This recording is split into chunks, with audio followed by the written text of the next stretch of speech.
Radhe Radhe friends, जय श्री कृष्णा। स्वागत है आप सभी का मेरे चैनल में। आज हम पवित्र वैशाख मास स्नान की कहानी सुनेंगे। इस कहानी को वैशाख मास में रोज कहा जाता है। इस कहानी से हमें वैशाख स्नान की महिमा और फल समझ में आएगा। अब कहानी शुरू करते हैं।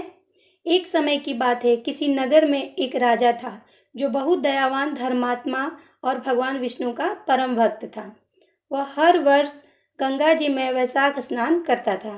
एक समय जब वैशाख मास आया, तब राजा ने निश्चय किया कि मैं इस नगर का राजा हूँ। मुझे पूर्ण अधिकार है कि मैं सबसे पहले गंगा जी में स्नान करूँ।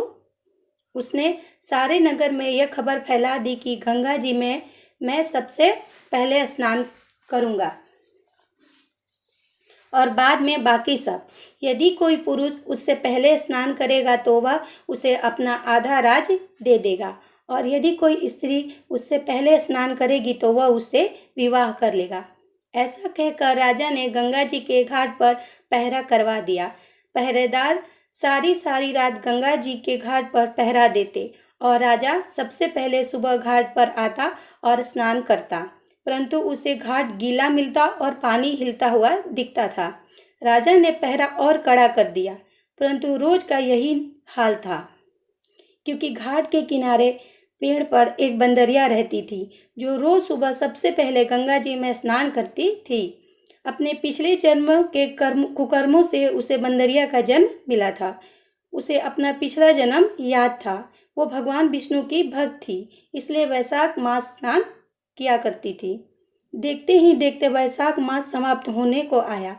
एक दिन एक सिपाही ने बंदरिया को स्नान करके निकलते देख लिया और उसे पकड़ लिया और राजा के आने पर बताया कि यह आपसे पहले स्नान करती है।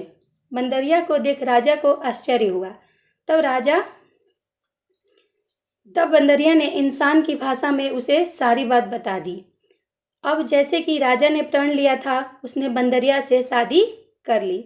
बंदरिया को यह बात पता थी कि उसके वैशाख स्नान के फल स्वरूप वह रानी बनी है। राजा ने बंदरिया के साथ अपना पति धर्म निभाया। राजा की बहुत सी रानियां थीं जो बंदरिया से जलती और उसका मजाक बनाती थी। देखते ही देखते भगवान की कृपा से बंदरिया को गर्भ ठहर गया। धीरे धीरे 9 महीने का समय बीता और बच्चा होने का समय नजदीक आ गया। एक समय बंदरिया ने राजा से पूछा, जब बच्चा होने को होगा तो मैं आपको कैसे बताऊंगी। राजा ने बंदरिया के कमरे में एक घंटी लगवा दी और बोला, जब तुम्हें दर्द हो तो यह घंटी बजा देना, मैं आ जाऊंगा।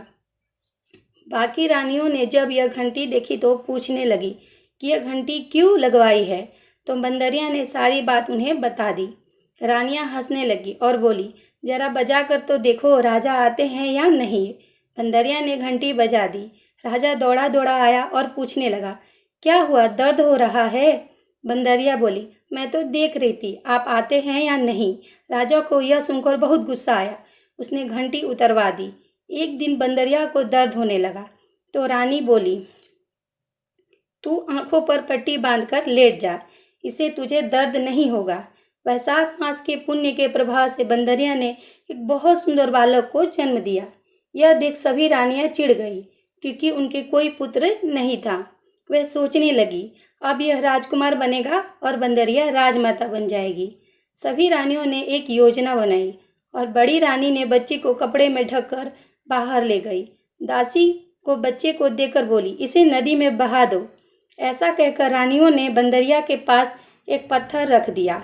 जब राजा आया और पूछने लगा कि क्या हुआ है, तब रानियों ने कहा, इस बंदरिया ने पत्थर जना है।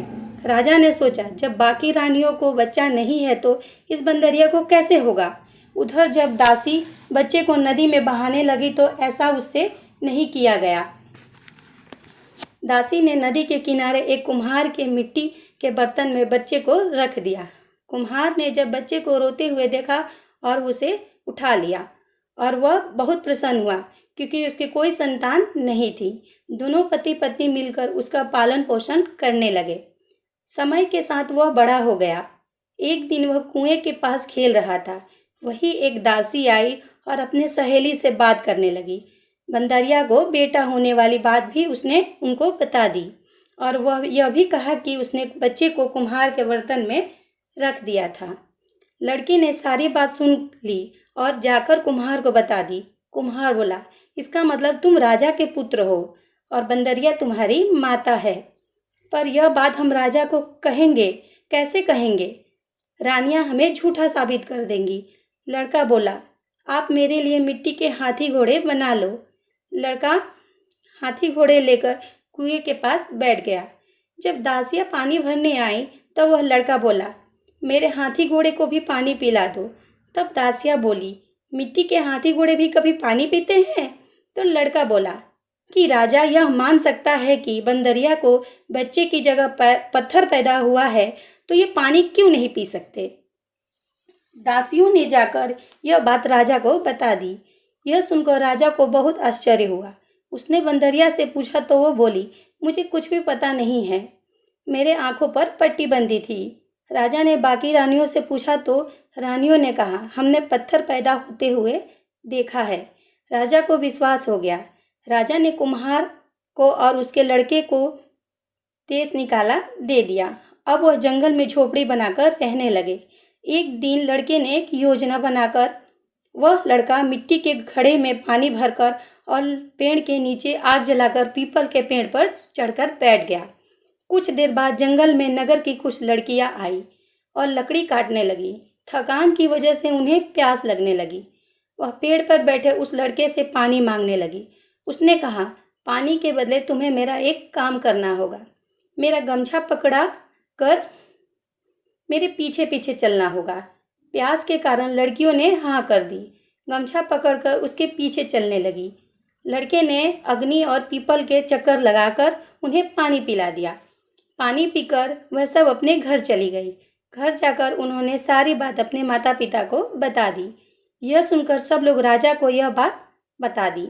वहाँ पर पुरोहित जी ने पूछा, क्या वहाँ पर अग्नि भी थी? सबने कहा हाँ। तब पुरोहित जी ने कहा, इन सबका विवाह उसके साथ हो गया है। राजा सभी के साथ उस लड़के से मिलने जंगल में पहुंचा और बोला, तुमने इन सभी से विवाह किया है? लड़के ने बोला, हाँ किया है। राजा बोला, अब इन सभी को तुम्हें अपने साथ रखना होगा। लड़का बोला, मैं तो जंगल में इधर उधर रहता हूँ, मेरे पास घर नहीं है, इन्हें कहाँ रखूँगा? राजा ने उसके लिए नगर में घर बनवा दिया। सब साथ रहने लगे। देखते ही देखते सभी पत्नियों को पुत्र रत्न प्राप्त हुआ।